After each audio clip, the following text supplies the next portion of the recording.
स्वागत छ यहाँलाई। म सुशान्त। आजको भिडियोमा हामी डिजिटल सिग्नेचर कसरी क्रिएट गर्ने भन्ने कुरा हेर्न जाँदैछौँ। अब डिजिटल सिग्नेचर भनेर केलाई भनेको मैले भन्ने कुरा यहाँले थम्बनेलमा हेरेर थाहा पाउनु भयो होला हैन।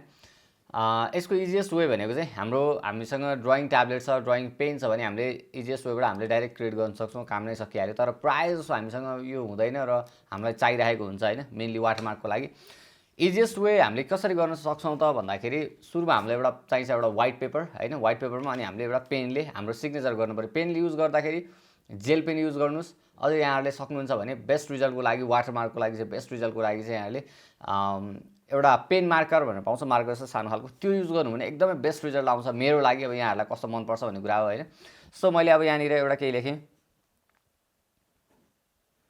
मैले यहाँ सिग्नेचर नै भनेर लेखेँ हैन। अब यसमा चाहिँ यसलाई अब हामीले गर्नु पर्यो के त भन्दाखेरि हामीले सिम्पली हाम्रो मोबाइल फोनबाटै हामीले गर्न सक्छौँ हैन।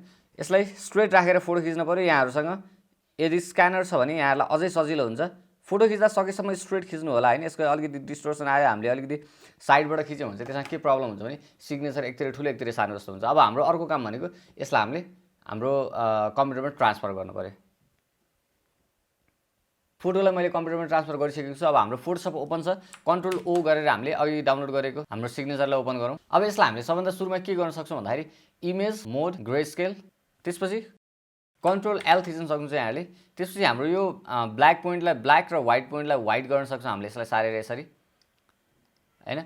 अनि मैले यति एरियालाई चाहिँ क्रप गरिदिएँ है, हामीलाई चाहिने एरिया मात्रै राखौँ, अलिकति डिस्ट्र्याक्सन हुँदैन भनेर यति एरियालाई मैले क्रप गरिदिएँ। यहाँबाट कन्ट्रोल डी, सेलेक्टमा जानुस्, कलर रेन्जमा गर्ने हैन। अनि त्यसपछि हाम्रो यो व्हाइट एरियामा हामीले क्लिक गर्ने र यसलाई ओके गरिदिने, अरू केही पनि नगर्ने। त्यसपछि कन्ट्रोल सिफ्ट आई यो गऱ्यो भने हाम्रो सेलेक्सन इन्भर्स हुन्छ।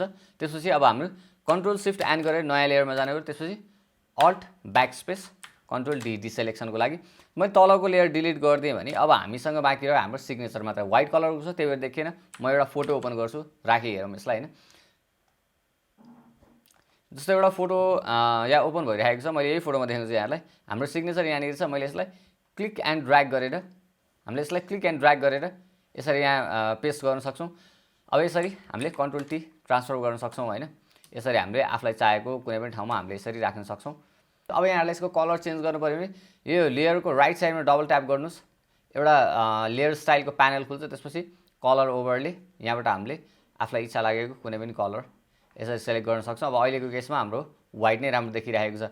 अब हामीले यसलाई सेभ चाहिँ कसरी गर्ने भन्दाखेरि हाम्रो अगाडिको लेयर यहाँनिर छ हैन। अब यसलाई कन्ट्रोल सिफ्ट एस गर्नुहोस्। त्यसपछि हामीले अब कहाँ सेभ गर्ने, हाम्रो सेभ गर्ने लोकेसन चुज गरेर त्यसपछि हाम्रो यहाँनिर चाहिँ SIGNATUR सिग्नेचर भनेर लेखेँ मैले। यहाँबाट हाम्रो सेभ गर्नको लागि मेन कुरा भनेको चाहिँ PNGमा सेभ गर्नु पर्यो। याद गर्नुपर्ने कुरा ब्याकग्राउन्डमा कुनै पनि लेयर हुनु भएन, सिर्फ सिग्नेचर मात्रै हुनु पर्यो।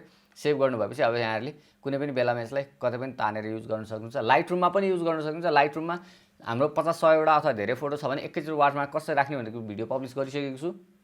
म त्यसको लिङ्क पनि डिस्क्रिप्सनमा राखिदिन्छु, यहाँले त्यो पनि हेर्न सक्नुहुन्छ। फोटोसप एडभान्समा अथवा लाइटरुम एडभान्समा यहाँले सिक्न चाहनुहुन्छ, फोटोग्राफीमा इन्भल्भ हुनुहुन्छ भने मैले थुप्रै भिडियोहरू पब्लिस गरिसकेको छु। यहाँले प्लेलिस्टमा गएर चेक गर्न सक्नुहुन्छ अथवा यहाँहरू भिडियोज भन्ने ट्याबमा जान सक्नुहुन्छ। यहाँलाई भिडियो कस्तो लाग्यो लाइक कमेन्ट सेयर गर्नु होला। आजको भिडियोमा यति नै गरौँ। Stay connected.